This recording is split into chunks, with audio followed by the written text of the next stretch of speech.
Hey, Cheeky Curations here, and I'm back with another tier list for you. This time we're going to be doing all the Lego games from S tier all the way to C tier. So before we get started, I just want to address I've not played every single one. There's still a lot I haven't played, but I do have Lego Incredibles, Indiana Jones 2, The Hobbit, and Harry Potter years 5 to 7 on my radar to play. Albeit I've not had as much of a radar because they've left the last film out, so I think what's the point? Lego Indiana Jones 2 is just I haven't heard good things about that. Incredibles I do want to play because I do like the Incredible films, and Lego Harry Potter 5 to 7 I need to complete Lego Harry Potter years 1 to 4 before I go to 5 to 7. So let's get that done and then I'll definitely move on to the next one. So yeah, let's begin this list. Let's start with Lego Marvel Superheroes. That's going to be S tier. Come on, that was such a good game. It was a dream come true for not just Lego fans, but Marvel fans, getting to play as all the famous, iconic Marvel characters from the Avengers, X-Men, Fantastic Four, and fly all around New York City was just very fun. It's like the best open world superhero game we've had within the Marvel universe before the Insomniac Marvel Spider-Man game showed up. But still, it was a great game, had a really good story, and showed a good, decent amount of love for Marvel.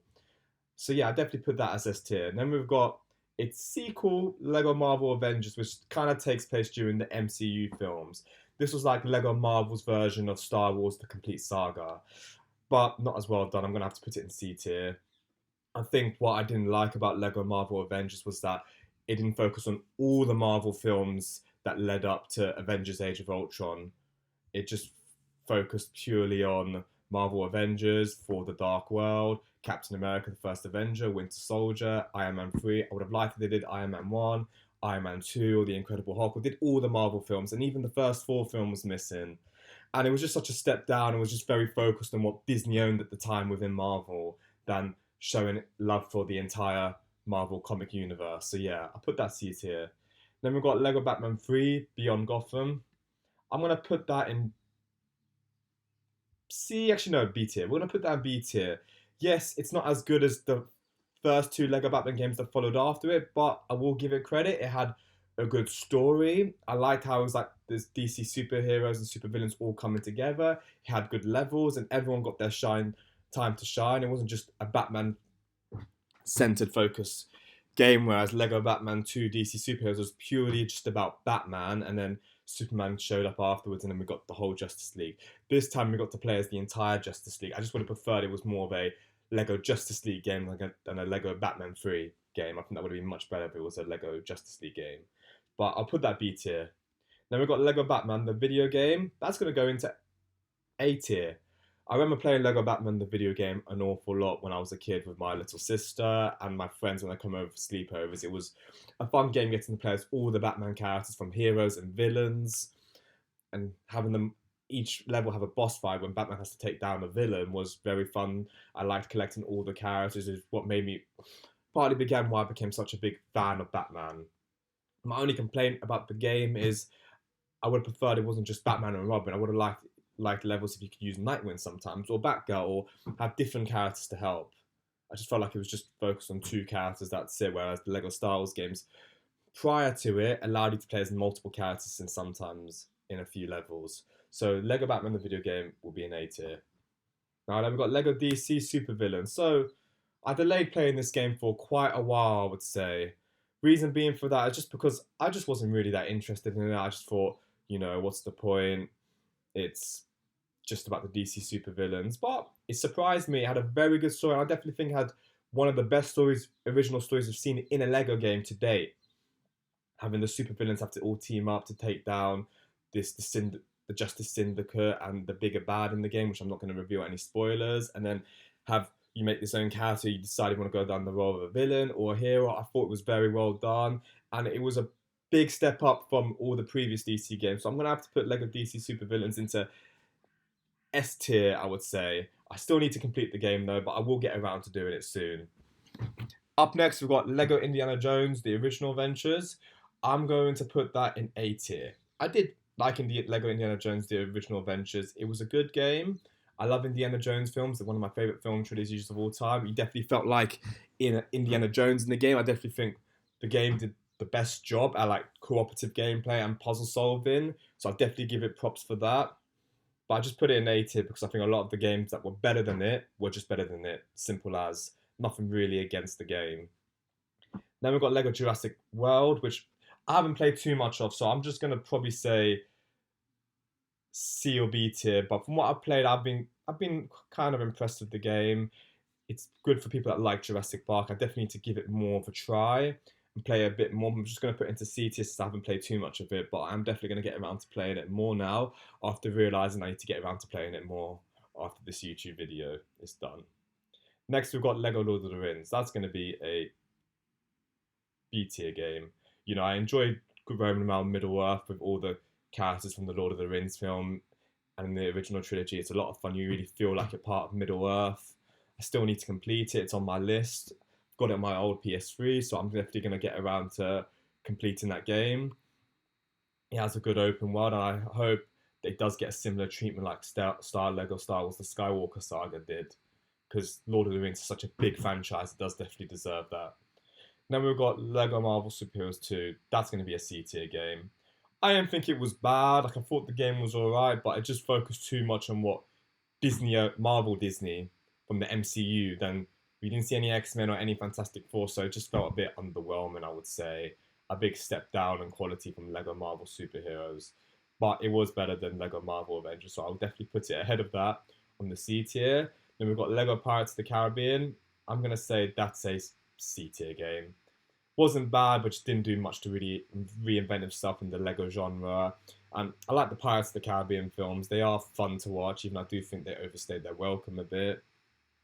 So yeah, I'll put it in C tier because I just didn't really do much to reinvent the Lego game genre.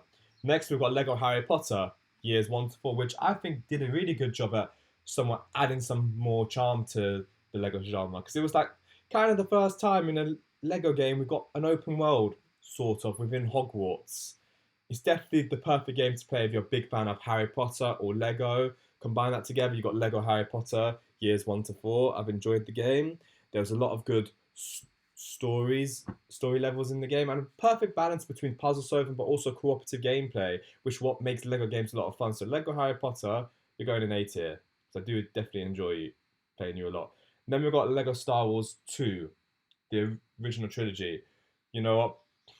Purely for nostalgia reasons, I put in it in S tier. It's one of my Lego games I played the most. It's what made me really fall in love with Star Wars, because I remember getting Lego Star Wars, the original trilogy, playing it over in repeat with my friends when they come over for sleepovers, and then watching the original trilogy and see, oh, this goes with this bit in the game. It was a lot of fun to watch, and you can't hate Star Wars. Star Wars is one of the best film franchises in the world. Next, we've got Lego Star Wars 3, The Clone Wars. I'm going to put that in C tier. I thought the game was good. I liked how it did change things up. It emphasized on big battle sequences like we saw in the Clone Wars. It did show love to the Clone Wars. My only thing I would rather it did was it did an original story, I would say, instead of just a repeating of episodes in the Clone Wars, because I feel like it felt a bit shallow and not really well explored. So that's my only complaint for it. So that's why I put it into C tier. Next, we've got Lego Batman 2, DC Superheroes. That's going to be an S tier game. That was the first time that Lego decided, let's do fully open world. Whilst Lego Harry Potter was more of a semi-open world game, Lego Batman 2 DC Superheroes was a fully fledged open world game within Gotham City. It was a lot of fun traveling in, whether it's in your Batmobile or flying as Superman or other superheroes, and then having to take down all the supervillains one by one in boss battles and then buy them. It was a very fun game to play. I definitely recommend it for DC fans and for people that just love Batman and DC Comics. My only complaint is I'd rather they try to focus on all of DC instead of just Batman mainly. But still, it's a Lego Batman game. I did think it did a really good job as a Lego Batman game, so that will be an S tier. Lego City Undercover. Alright, controversially, I'm just going to put that in C tier. I didn't really care for it. I just thought it was a Grand Theft Auto clone, but for kids. So yeah, it's going to go into C tier. Then we've got Lego Star Wars 3, The Force Awakens. That's a C tier game because, you know, I just think focusing on just one film, whereas with all the Star Wars games prior to it, we've got episodes 1 to 3 or episodes 4 to 6 or sometimes episodes 1 to 6 all together. I think just having a game based on The Force Awakens just felt a bit underwhelming.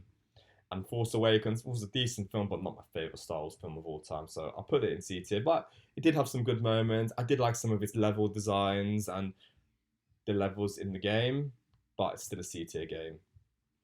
And I've got Lego Star Wars, the video game, the first ever Lego game that I played.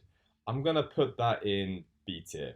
I did enjoy it. It was good playing the prequel trilogies from episode 1 to 3, but I just think all the other Lego games after it just surpassed it in many ways. Now we're gonna get to the big one, Lego Star Wars: The Complete Saga, your S tier.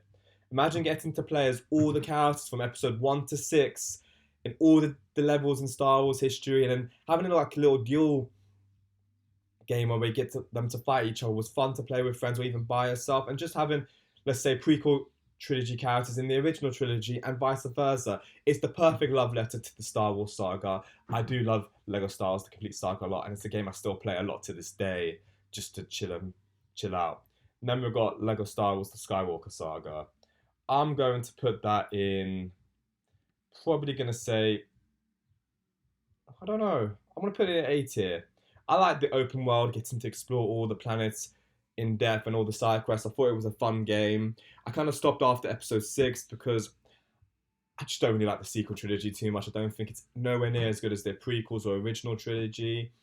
But I still think it's a fun game. Definitely another big love letter to Star Wars, even though I prefer the complete saga. But yeah, thanks very much for watching this video. Don't forget to like and subscribe for future videos. I'll catch you on the next video. Bye.